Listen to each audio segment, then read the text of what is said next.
Welcome to the Around the Sun podcast. I'm your host, Keith Gill, Commissioner of the Sun Belt Conference. In conjunction with the 50th anniversary of Title IX, we're recognizing some of the pioneers and trailblazers of women's athletics at current Sun Belt Conference institutions. Today, our special guest is Kay Woodiel. Kay began the women's athletics program at Arkansas State University. At the time, she also coached 3 sports: volleyball, women's basketball, and women's tennis. She's perhaps best known for her work as the head volleyball coach of the Red Wolves. Her Arkansas State volleyball teams averaged over 29 wins per season during her 9 seasons as head coach from 1975 to 1983.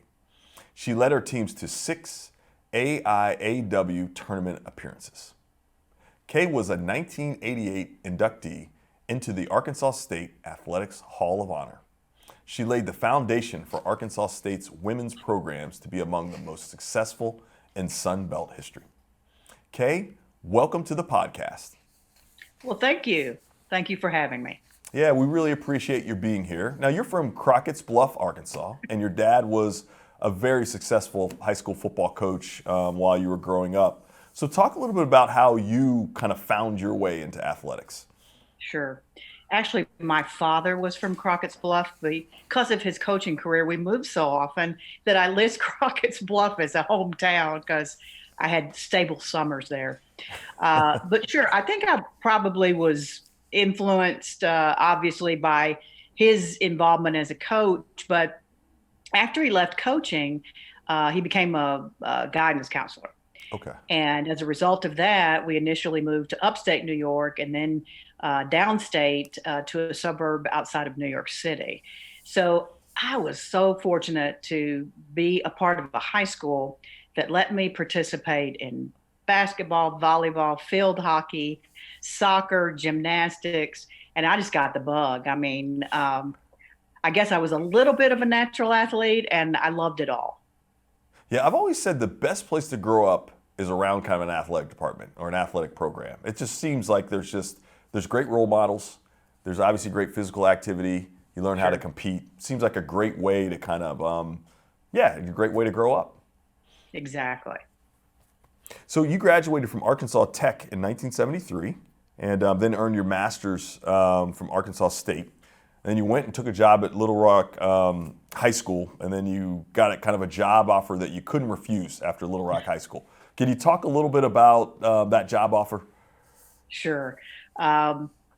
Yeah, I had finished my master's and gotten a job at North Little Rock Northeast, which was a brand new school. And it really was the primo job to get at that point in time. I was going to coach volleyball and tennis. And then while I had done my master's at Arkansas State, I volunteered as an assistant to, at that time, when I was an athlete at Tech, we were in a conference called AWISA, which was the Arkansas Women's Intercollegiate Sport Association. And the coaches at that time were primarily the women physical education faculty members. They weren't paid a salary. They volunteered to do what they were doing so that the girls could have the experience of competing. Well, Arkansas State was just a little bit behind the times, and they had the same experience of having faculty members that volunteered, but they didn't do organized practices, or they just primarily transported them to meet. So the girls were kind of on their own. So when I got in and did that, it kind of got, I guess, a bug going. And after I left and went to Northeast, one of the tennis players, Faye Cromwell, wrote this beautiful letter, got a ton of signatures on it from not only students, but faculty members as well, took it to Don Floyd, who was the athletic director then, and said, we really should be hiring a coach here for women's sports. And Don, he took it on. So the next thing I know, I'm getting a phone call from Don, and he said, "Hey, we're going to start a women's program." And I said, "That is awesome." He said, "I want you to apply." And I said, "Well, gosh, Don, I just signed a contract with Northeast." And he said, "Well, just talk to the administrators about it." So I did. I went and talked to the administrators, and they said, "Oh, that's fantastic. You need to try that." So when I went back and said, "Hey, I got the job," the principal said, okay, if we can find somebody to replace you, you can go. So I made a phone call to Don and I said, this is what he said. Don said, that is ridiculous. He said, if you were a male coach offered a college coaching position from that high school experience, they'd release you immediately. So they did so, and it turned out well. That's great. And so talk a little bit about the challenges. So you're starting from scratch, so you're starting a women's program, you're coaching 3 sports. What was that like? It was crazy.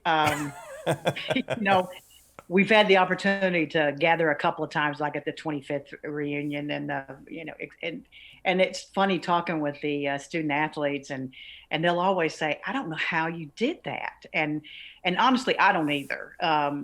Because the first year we just had. Because I was hired in November, so that's the middle of an academic semester, and Oh, wow. everybody else had started their. We couldn't do a volleyball program, so okay, we're going to do a basketball program. I literally put an ad in the school newspaper. We're starting a women's basketball team. Who wants to try out? So I've often said that my record that first year in basketball shouldn't be in the record books for that reason, but they don't listen to me.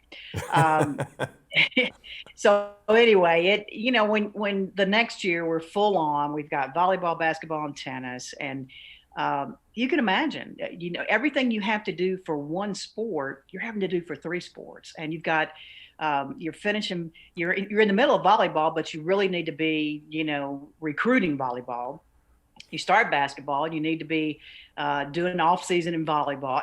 I mean, it was a little bit crazy, and I guess because I was so young, and I really was young, I was able to do it, and have no regrets about it at all. But it was challenging. Yeah, and so the coaching, did you always see yourself as a coach, and talk about kind of how you felt about coaching and how you look back on kind of your coaching career?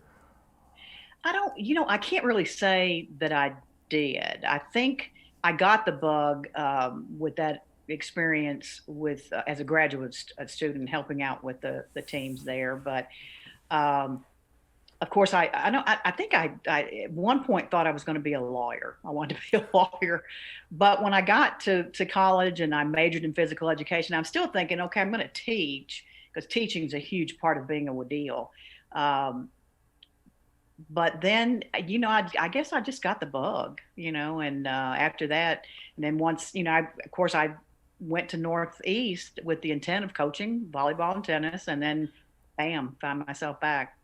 Yeah, that's awesome. And then let's just talk a little bit about Title IX and its impact. So you played pre-Title IX, and then Mm-hmm. obviously you coached and got a chance that you were on the forefront of creating opportunities for women, and you kind of see where that has all gone, or where that all is headed. And obviously we've got a long way to go, but we've made some tremendous progress from kind of when you started. And so talk a little bit about that impact and how that makes you kind of feel.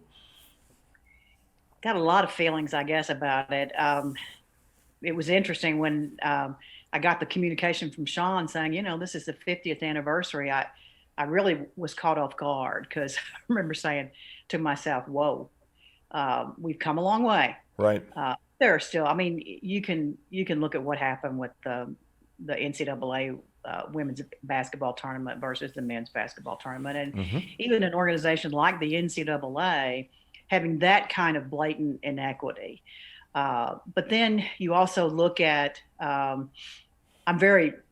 been back to Arkansas State a few times to watch their competition, but I'm living in Fayetteville. So, I'm able to watch the University of Arkansas's teams quite regularly, and seeing like 6 assistant coaches come out on the floor, knowing you never had an assistant coach, knowing somebody's there, doing your sports information stuff, doing all the data for you. And literally, you had to do it all yourself. So you do think, wow, I'm so glad that they have these opportunities, that women have full rights, and can get their education paid for and have the experience of competing. But we still have a ways to go.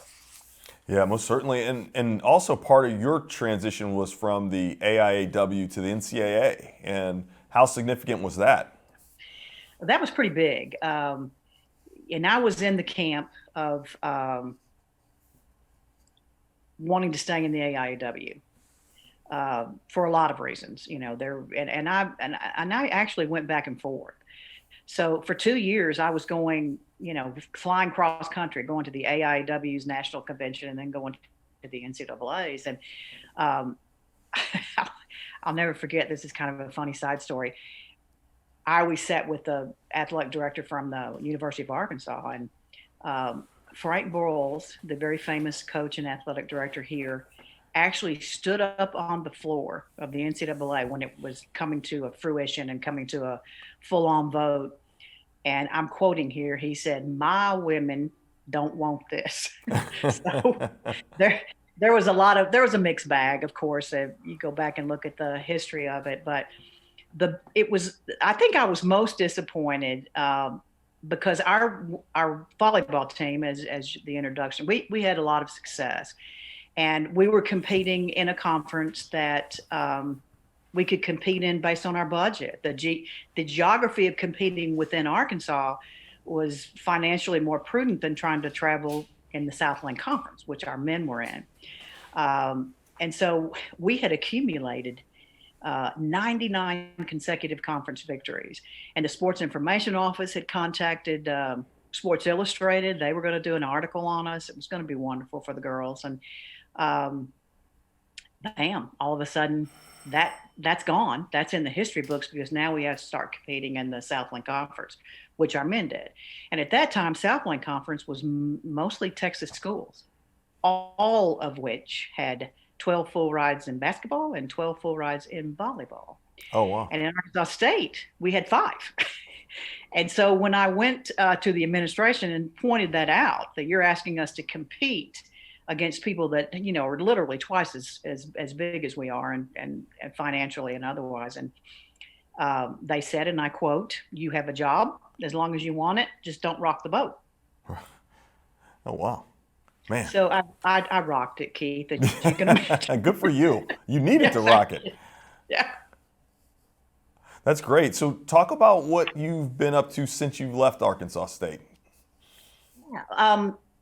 When I left Arkansas State, I had this unusual opportunity to work in a field called Therapeutic Recreation. I didn't know it existed, but it was an interesting switch for me. It went from competition, which is about, not just about winning and losing, but that's certainly an integral part of it, to looking at more of what sports or other kinds of recreation can do for you. Because I worked in a psych hospital with it and worked with all age groups and just loved introducing some of the patients to activities and recreational venues that could help with their whatever it was, depression or whatever. But then it got to be a problem with insurance coverage, and we weren't able to do what we had been doing with some of the patients because they didn't let us keep patients very long. So I'd always wanted, in the back of my head, I'd thought about doing a doctorate. And so I just said, I'm going to go do it. It was midlife. There were many times during the next 4 years of doing that I wish I had bought that red sports car or had an affair, because I was definitely challenged. But I got it done, and I'm so glad I did, and ended up, finishing out teaching on the college level. So teaching has been a core part of all 3 of those professions. And it was, great into the career. Okay, well, that's outstanding. So I'll finish up our conversation with this. So obviously, when you think about kind of where it started, you started kind of pre-Title IX, and we talked about we do have more progress to go. However, when you look around and you see so many women's sports on TV, so many resources being dedicated to women's athletics, packed stadiums, how does that make you feel about at least how far we have come? You have to feel really, really good about that. You have to know that the foundation that all of our student athletes laid for them was fruitful, and it meant something. But it also shows, like I went to a gymnastics meet here at the University of Arkansas recently, and it was the first time. They usually participate and do their competition in this venue, but they were at Bud Walton, the big Coliseum. They had over 10,000 people there. Wow. And I think it really shows what can happen with sports, just like we've always known for men's sports. If we have the resources, we have the facilities, we have the marketing, it's there. It's if you build it, they will come sort of mentality. And I think that's happening. And it's, I still wonder why you have to have 7 assistant coaches, but that's okay. I'll get on to that. Oh, that is great. Well, thank you so much for joining us, Kay. Really appreciate it. We enjoyed hearing your story and certainly appreciate all the contributions that you've made to the Sun Belt Conference and to women's athletics generally. Well, thank you very much. I appreciate that. Thank you. And I'm Keith Gill, and this has been the Around the Sun podcast.